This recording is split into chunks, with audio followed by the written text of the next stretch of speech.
Hi, I'm Chelsea. And I'm Reece, and today we're going to talk about psychoactive drugs and their use in spirituality. But first, I want to wish my dad a happy birthday. He's 53 today, so it'd be really cool if you went over to his channel and wished him a happy birthday. Happy birthday, Stephen. Happy birthday, Dad. Okay, so I don't know why I did that, but yeah, anyway. Okay, but now we're going to get into the real nitty-gritty, aren't we? Yeah, of drug usage, or at least entheogen usage, and how that plays a role in spiritual advancement and, dare I say, enlightenment. So I'm actually going to have to disagree with you, Dad. I'm sorry to start it off with this, but I'm going to have to disagree with your view that drugs are cheating in some sort of way. Firstly, I believe, and this goes back to a point I made in the original video, the Utopian video, about how everyone plays by a different rule set. I don't think there's necessarily inherent rules that go along with this realm. I think you make up your own rules, so it's only cheating if you believe it to be so. Secondly, I think the computer game analogy you used was good, but it's a little bit off in my opinion. If you're going to use that analogy, I'd say look at it more like this. It's not like jumping to the last level. It's not like you're skipping the whole game and getting to the last boss.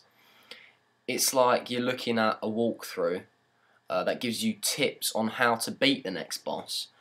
It doesn't actually beat the boss for you though. It doesn't just skip past all the content. It just says, oh, it lights your way. It gives you a few tips. It says when you get to this point in the game, you could do this, or you could do that. You could go this way, you could go that way. But I do totally see where you're coming from, and I respect your point of view.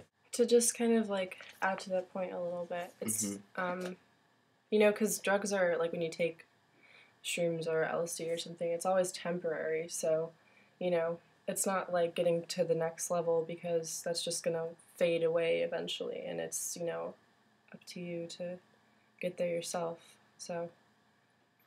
Yeah, so I suppose another analogy to use is it's like it gives you a little sneak preview of what the last level could look like, but then it doesn't leave you there. Yeah, exactly. However, everything I've just said doesn't mean that I would recommend taking entheogens or any sort of drug. It's a very personal and deep decision that you've got to make yourself. You've got to really delve into your own psyche and know whether or not it's going to work for you. And you don't always know if it's going to work for you or not until you actually take the substance. So in a way, it is a bit of a Russian roulette game you're playing. My point is this: if you take a fistful of shrooms, you might get to the end of the trip and you've had some deep insights, and you feel liberated and renewed. But you could also get to the end of the trip and feel like you've just gone through hell and back. You are playing a Russian roulette game, and you don't always know what's going to happen when you strap yourself into that ride. Another important point to bring up is that drug distinctions must be made. It's one thing me talking about a shroom trip, and it's a totally different thing me talking about an MDMA trip or a meth trip or something like that. We've got to make distinctions between the stimulants, the dissociatives, the entheogens, the natural drugs that have been tampered with, i.e. weed. Not all weed, obviously, but a lot of weed is tampered with now, even though it starts off in natural form. It then goes on to be messed around with. And then there's the purely chemical-based drugs that are man-made. There's so many little compartments in this thing that we call the drug spectrum. What I'm saying is that it's unfair to tar LSA and salvia with the crack and smack brush. Yeah. It's just not fair. Yeah, and the drug spectrum is so big, and so is something like the food spectrum, and you can't say that all food is bad for you just because there are some really bad foods out there.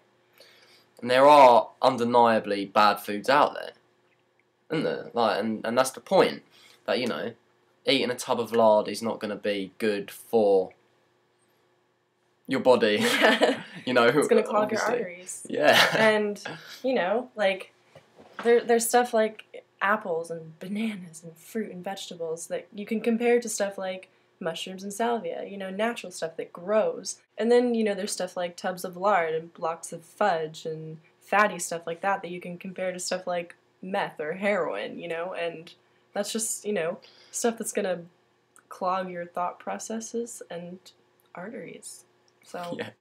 My personal stance is that if it's natural, then I'm willing to consider consumption, or however you go about taking that particular substance, be it smoking or digestion or whatever. But if it's been chemically altered in any sort of way, then I'm really not interested. Although that's certainly not been the case for all of my life. As some of you know, I used to love chemically altered drugs or chemically man-made drugs. But times have changed, and nowadays, you know, I'm only willing to consider taking the substance if it's been given to us by Mother Gaia, i.e. Salvia divinorum. ayahuasca, mescaline, lotus seeds. Thanks for that. Before I sidetrack a tiny little bit onto the chemical side of the drug spectrum, I just want to quickly say one thing, and that is, can it really be a coincidence that herbs like Salvia divinorum grow naturally in this world? That Mother Gaia herself is sprouting out these substances that unlock pathways to other realms? To me, the answer is no, categorically. No. It is not a coincidence. There's no way something as grand as that, something as mind-blowing as Salvia divinorum, just coincidentally grows in nature. I wonder if the tree of knowledge was actually a drug. It could have been. My dad talked about how we should stay within this 3D realm whilst we're here. And I agree to a certain extent. But the important point to note is that these substances grow naturally within this 3D realm. So, why is this? Why do these other dimensions leak over into our one?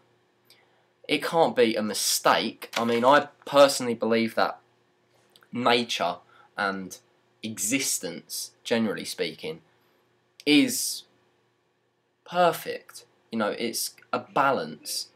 There's this perfect balance going on where it can't just be some sort of mistake that this has happened. Like, God or source or whatever you want to call it has created all these different dimensions and this vast reality that we call existence, and just, accidentally, oh dear, I've just left Salvia divinorum growing in that realm. Oh damn, they're going to be able to see the other realms now. Oh, I've messed things right up. You know, I doubt that would have happened. It's more than likely that what actually happened was that God, I use that term very loosely because I don't believe in God in the traditional sense of the word, but we'll just use that word for now. It's more likely that God said, right, each realm is going to get a little reminder that there are other realms out there, or else they're going to forget.